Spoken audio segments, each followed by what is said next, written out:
What is up, guys? Welcome back to a really special episode of the Nourish with Renata podcast because we are joined by the amazing Bonnie. Hey, how's it going? It's going great. It's so good to see you. You too. So, Bonnie and I have something incredible planned for today's episode, but also we have an incredible bonus and freebie that you can download, which I'll link below that will make total sense. But first, I want Bonnie to share a little bit more about who she is and what she does. Sure. Hi, everybody. I'm Bonnie. I am a holistic hormone coach, and I help women balance their hormones naturally. And it all came about due to my own battles with PCOS and infertility. So those are definitely my specialty areas, but I do help all women with their hormones. Yes, and this is what we're actually going to talk about today because one thing that Bonnie and I have planned is an amazing new freebie called the Fertile Flow Method. And we're going to link it below because it goes through our four-step process that we both have used to help with our fertility and become pregnant. And it is a total game changer. And we want more women to get this into their hands. So make sure to click the link below or start with someone that you know because it's time to change the game when it comes to fertility nutrition. And alongside that, we're going to be busting some myths when it comes to fertility nutrition today. Are you ready to get started, Bonnie? I am so excited to bust these myths because I know the fertility journey can be so confusing with all the rules. So let's do it. Yes. Okay. First myth is supplements can replace a healthy diet. What would you say to that? Absolutely not. Okay, I mean, supplements are great, but you really have to start with your diet at your core. You cannot outrun a bad diet. So you can be taking all of the perfect supplements that your doctor recommended, but if you're not eating well, then you're really missing out on some really key nourishment for your body. What do you think? I 100% agree with you. And one of the things I want to mention here is more often than not, what we're consuming in larger amounts is food, more so than any kind of supplement. So the food is going to have a really big impact on your overall health and wellness, your cellular health, your gut health, your even your mental and emotional health is affected by what you eat.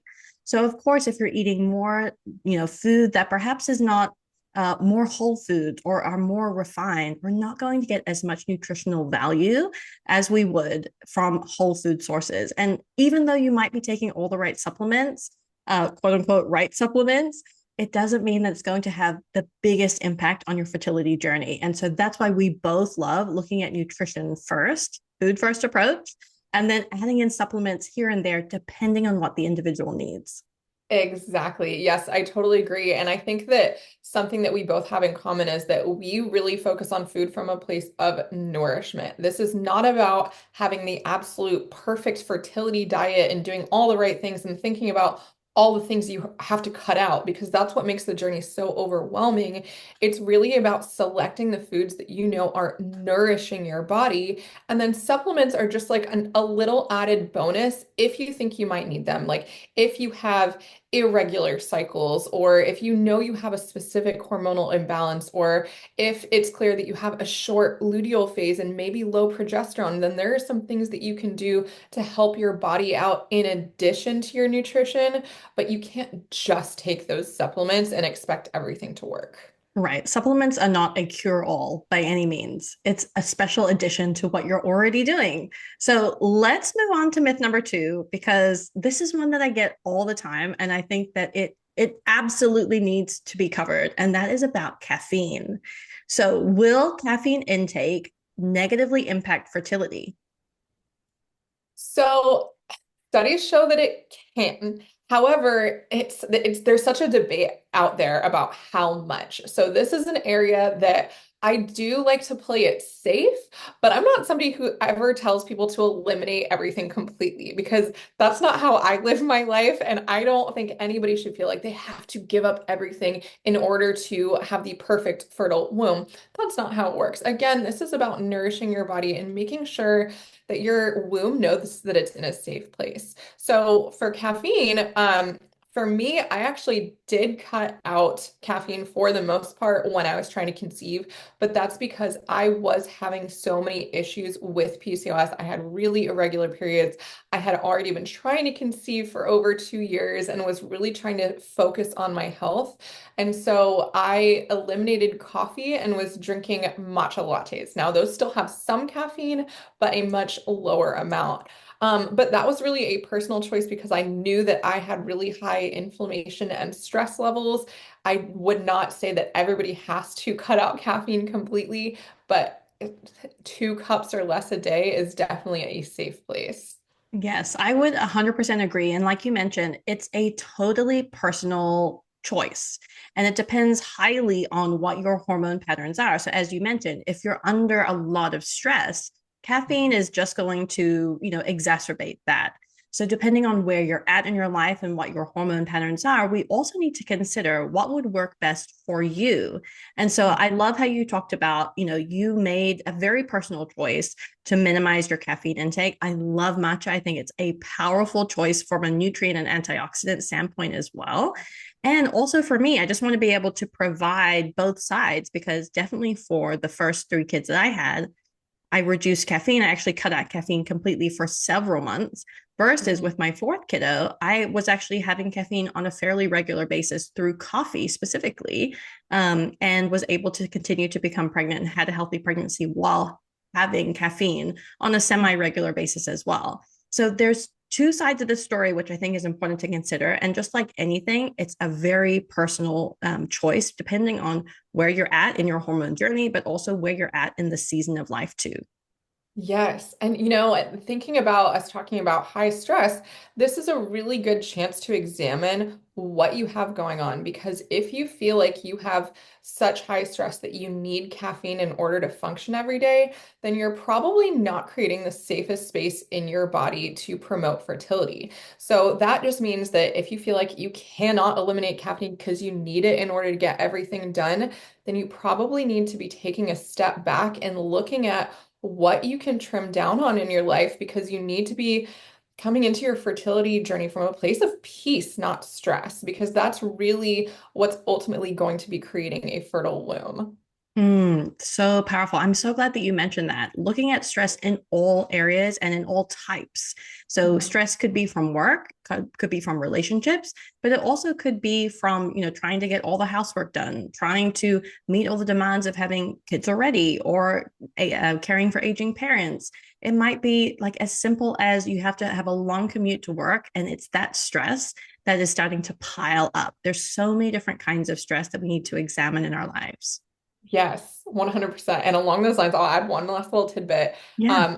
I had my kids back to back, so they are actually just under 12 months apart, meaning I already had a baby when I had a second baby. So I will say that when I was conceiving my second, I was drinking coffee. I was up late at night already. I wasn't getting a ton of sleep, and there wasn't a lot I could do about it. So yes, I was drinking a cup of coffee every day, and I still had a perfectly healthy little boy. Yay. And obviously, this means we understand what it's like, especially if you already have kids and you still want to have another kid. Sometimes coffee is a part of our ritual every day. And that is something to be spoken of too. Exactly. Okay, let's move on to myth number 3. This might be our favorite myth to cover, possibly. And that is that you can eat whatever you want until you start trying to conceive. So any diet whatsoever, any kind of food, any kind of junk food, etc. Until you start trying, then maybe you might change a few things. What do you think? If I had a BS button, I would be slamming it right now. Absolutely.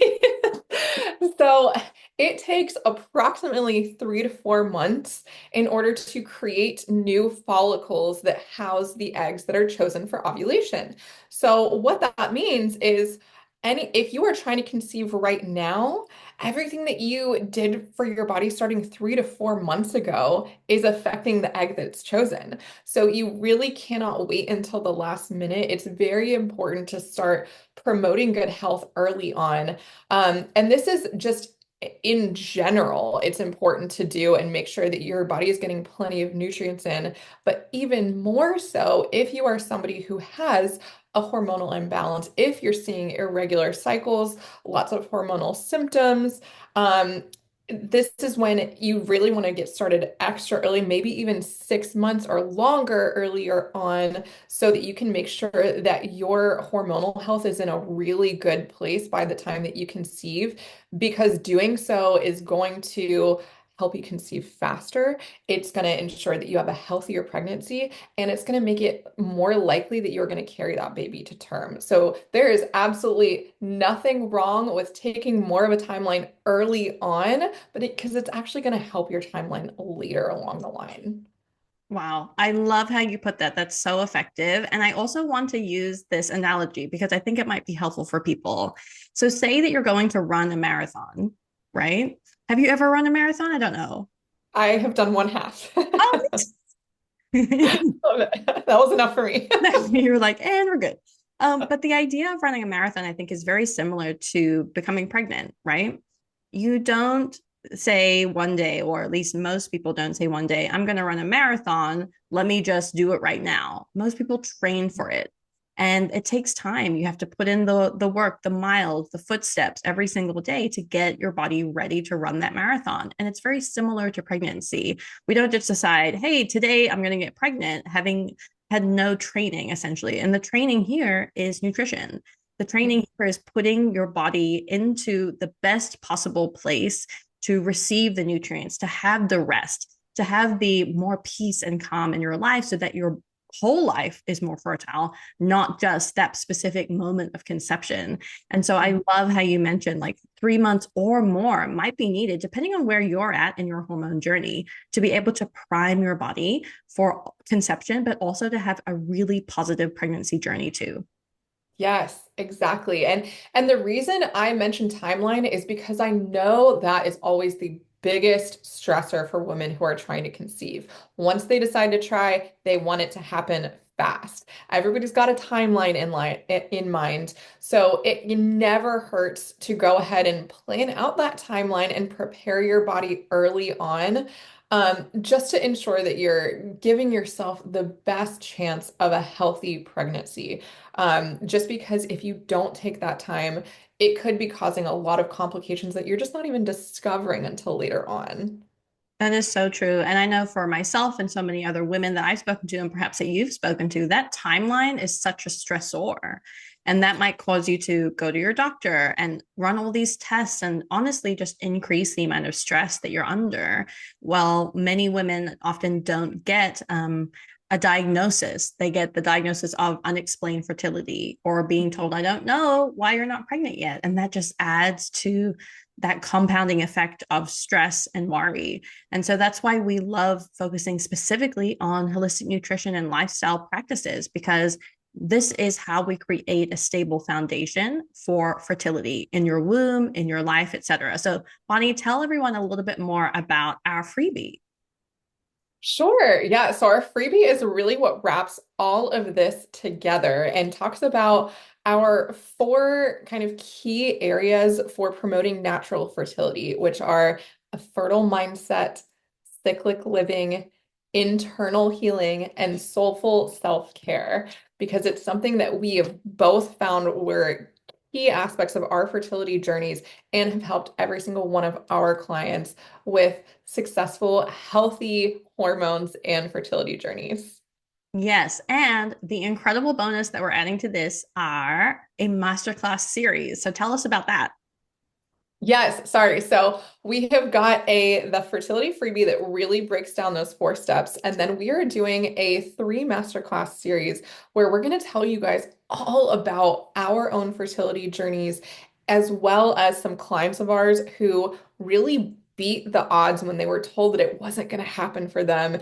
And because of they followed this 4-step program, they were able to conceive naturally and have healthy pregnancies and babies.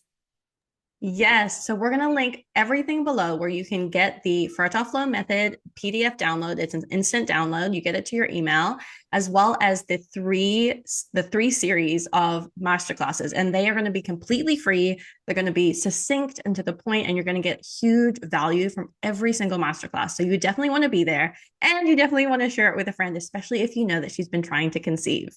What would be some last words of wisdom that you'd love to share with everyone, Bonnie?